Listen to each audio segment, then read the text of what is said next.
birashikira abana b'abarundi basanzwe bahungiye mu makambi y'impunzi ya Rusenda na Murongwe, ni ibintu bibabaje cane aho babuzwa kuja mu mashure mu gihe isi yose atakindi yahagurukiye atari ukugerageza kugira ngo umwana wese yige.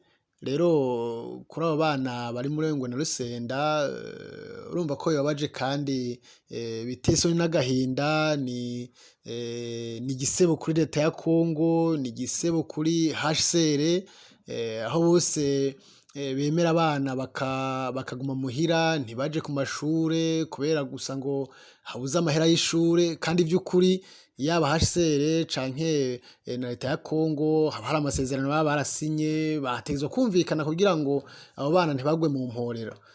Murazi ko abo muri segonderi bobo basanzwe bari muri ayo makambi haheze hafi imyaka 2 batiga, abadafise ubushobozi bwo kwiga bwo kwirihira ntago bari mu mashure. Murumva rero ko ari ibintu bibabaje kuko ni gake ushobora kubona impunzi ushobora kuronka uburyo bwo kwirihira ishuri. Urumva rero benshi bari muhira ntibabandanije amashure, urumva na batoya babo nabo nyene babasanze muhira. Rero ntitubona kazoza k'abo bana mu gihe vyari bikwiye ko bategerezwa kuba bari mu mashure. Birumvikana ko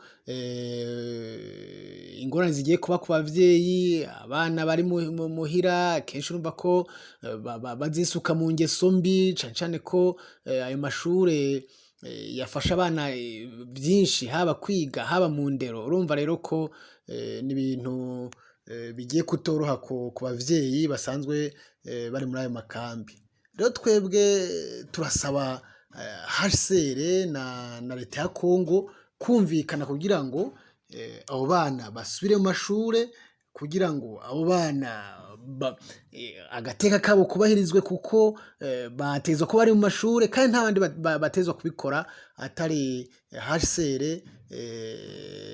ifatanije na leta ya Congo.